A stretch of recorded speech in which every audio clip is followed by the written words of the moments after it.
Chapter 8. What happened after dinner. "And now," said Lucy, "do please tell us what's happened to Mr. Tumnus." "Ah, that's bad," said Mr. Beaver, shaking his head. "That's a very, very bad business. There's no doubt he was taken off by the police. I got that from a bird who saw it done." "But where's he been taken to?" asked Lucy. "Well, they were heading northwards when they were last seen, and we all know what that means." "No, we don't," said Susan. Mr. Beaver shook his head in a very gloomy fashion. "I'm afraid it means they were taking him to her house," he said. "But what'll they do to him, Mr. Beaver?" gasped Lucy. "Well," said Mr. Beaver, "you can't exactly say for sure. But there's not many taken in there that ever come out again. Statues. All full of statues, they say it is, in the courtyard, and up the stairs, and in the hall. People she's turned." He paused and shuddered. "Turned to stone." "But Mr. Beaver," said Lucy, "can't we... we must do something to save him. It's too dreadful, and it's all on my account." "I don't doubt you'd save him if you could, dearie," said Mrs. Beaver, "but you've no chance of getting into that house against her will and ever coming out alive." "Couldn't we have some strategy? Okay, said Peter. Couldn't we dress up as something or pretend to be, peddlers or something, and watch till she's gone out? Or, hang it all, there must be some way. This fawn saved my sister at his own risk, Mr. Beaver. We can't just leave him to have that done to him." "It's no good, son of Adam," said Mr. Beaver. "No good your trying, of all people. But now that Aslan is on the move..." "Oh, yes, tell us about Aslan," said several voices at once. For once again, that strange feeling, like the first signs of spring, like good news, had come over them. "Who's Aslan?" asked Susan. "Aslan?" said Mr. Beaver.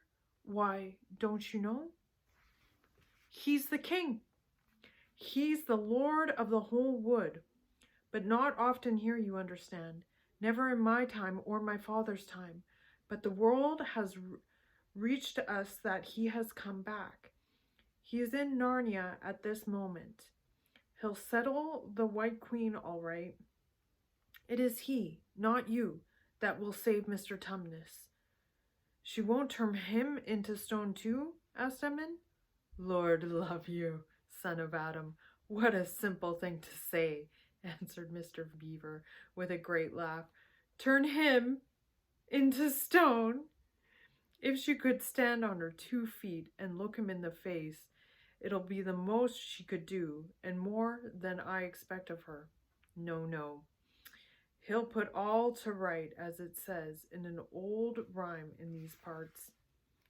Wrong will be right when Aslan comes in sight. At the sound of his roar, sorrows will be no more. When he bares his teeth, winter meets its death. And when he shakes his mane, we shall have spring again. You'll understand when you see him." "But shall we see him?" asked Susan. "Why, daughter of Eve, that's what I brought you here for. I'm to lead you to where you shall meet him," said Mr. Beaver. Is he a man?" asked Lucy. "Aslan a man," said Mr. Beaver sternly. "Aslan a man?" said Mr. Beaver sternly. "Certainly not. I tell you, he is king of the wood and son of the great emperor beyond the sea. Don't you know who is the king of beasts? Aslan is a lion, the great lion. Oh, said Susan. I thought he was a man. Is he quite safe? I shall feel rather nervous about meeting a lion. That you will, dearie, and no mistake, said Mrs. Beaver. If there's anyone who can appear before Aslan without their knees knocking, they're either brave. They are either braver than most or else just silly. Then he isn't safe, said Lucy. Safe? Said Mr. Beaver. Don't you hear what Mrs. Beaver tells you? Who said anything about safe? Course he isn't safe, but he's good. He's the king, I tell you. I'm longing to see him, said Peter, even if I do feel frightened when it comes to the point. That's right, son of Adam, said Mr. Beaver, bringing his paw down on the table with a crash. Okay. Drama. That made it all the cups and saucers rattle. And so you shall. Word has been sent that you are to meet him tomorrow, if you can, at the stone table. Where's that? Said Lucy. I'll show you, said Mr. Beaver. It's down the river, a good step from here. I'll take you to it. But meanwhile, what about poor Mr. Tumnus? Said Lucy. The quickest way you can help him is by going to meet Aslan, said Mr. Beaver. Once he's with us, then we can begin doing things. Not that we don't need you to. For that's another of the old rhymes. When Adam's flesh and Adam's bone sits at Cair Paravel enthroned, the evil time will be over and done. So things must be drawing near their end now. He's come, and you've come. We've heard of Aslan coming into these parts before, long ago. Nobody can say when. But there's never been any of your race here before. That's what I don't understand, Mr. Beaver, said Peter. I mean, isn't the witch herself human? She'd like us to believe it, said Mr. Beaver. And it's on that she bases her claim to be queen. But she's no daughter of Eve. She comes of your father Adam's, here Mr. Beaver bowed, your father Adam's first wife. Her they called Lilith, and she was one of the jinn. That's what she comes from on one side. And on the other she comes of the giants. No, there isn't a drop of real human blood in the witch. That's why she's all through, Mr. Beaver, said Mrs. Beaver. That's why she's bad all through. True enough, Mrs. Beaver, replied he. There may be two views about humans, meaning no offense to the present company, but there's no two views about things that look like humans and aren't. I've known good dwarfs, said Mrs. Beaver. So've I. Now you come to speak of it, said her husband, but precious few, and there are the ones least like men. But in general, take my advice. When you meet anyone that's going to be human and isn't yet, or used to be human once and isn't now, or ought to be human and isn't, you keep your eyes on it and feel for your hatchet. And that's why the witch is always on the lookout for any humans in Narnia. She's been watching for you this many a year, and if she knew there were 4 of you, she'd be more dangerous still. What's that to do with it? Asked Peter. Because of another prophecy, said Mr. Beaver.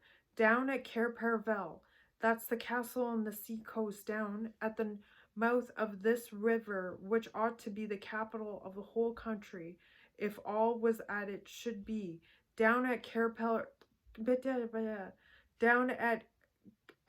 Paravel, there were 4 thrones, and it's a saying in Narnia, time out of mind, that when 2 sons of Adam and 2 daughters of Eve sit in those 4 thrones, then it will be the end, not only of the white witch of Yasha, not only of the white witch's reign, but of her life.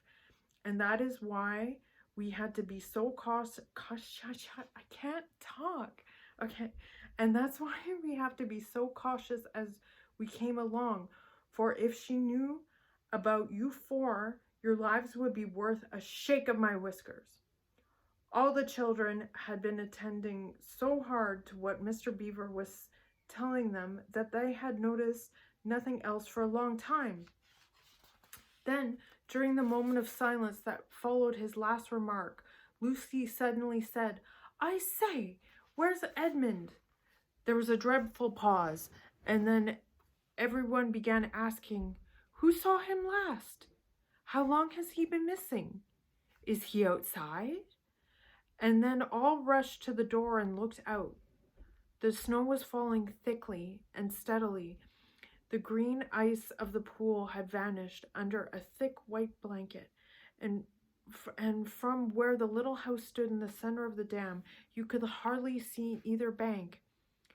Out they went, plunging well over their ankles into the soft new snow, and went round the house in every direction.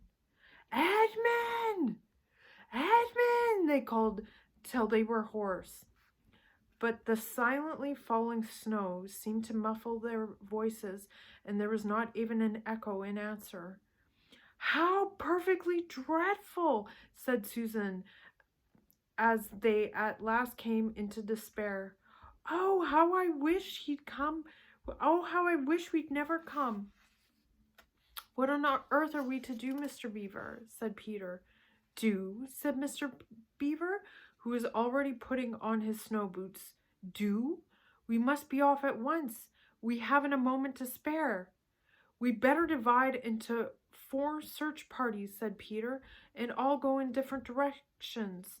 Whoever finds him must come back here at once and—" "Search parties, son of Adam," said Mr. Beaver. "What for?" "Why, to look for Edmund, of course." "There's no point in looking for him," said Mr. Beaver. "What do you mean?" said Susan. "He can't be far away yet, and we've got to find him. What do you mean when you say there's no use looking for him?" "The reason there's no use looking," said Mr. Beaver, "is that we know already where he's gone." Everyone stared in amazement. "Don't you understand?" said Mr. Beaver. "He's gone to her, to the White Witch. He has betrayed us all." "Oh, surely." "Oh, really," said Susan. "He can't have done that." "Can't he?" said Mr. Beaver, looking very hard at the 3 children, and everything they wanted to say died on their lips, for each felt suddenly quite certain inside that this was exactly what Edmund had done. "But will he know the way?" said Peter. "Has he been in this country before?" asked Mr. Beaver. "Has he ever been here alone?" "Yes," said Lucy, almost in a whisper. "I'm afraid he has." "And did he tell you what he'd done or who he'd met?" "Well, no, he didn't," said Lucy. "Then mark my words," said Mr. Beaver. "He has already met the White Witch and joined her side, and been told where she lives. I didn't like to mention it before, he being your brother and all, but the moment I set eyes on that brother of yours, I said to myself, treacherous. He had the look of someone who has been with the witch and eaten her food. You can always tell them if you've lived long in Narnia. Something about their eyes." "All the same," said Peter in a rather choking sort of voice, "we'll still have to go and look for him. He is our brother after all, even if he is rather a little beast. And he's only a child.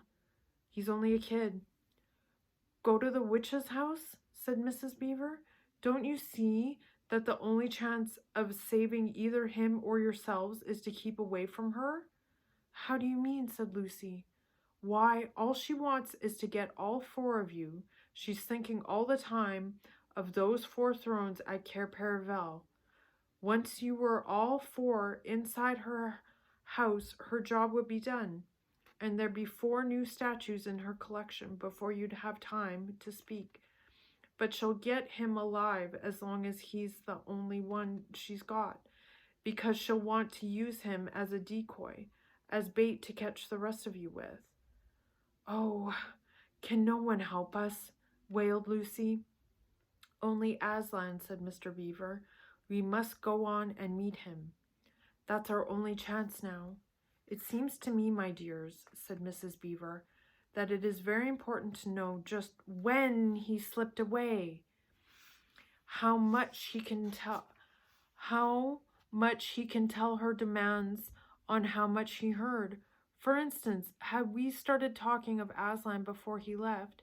If not, then we may do very well, for she wouldn't know that Aslan has come to Narnia, or that we are meeting him, and will be quite off guard as far as that is concerned.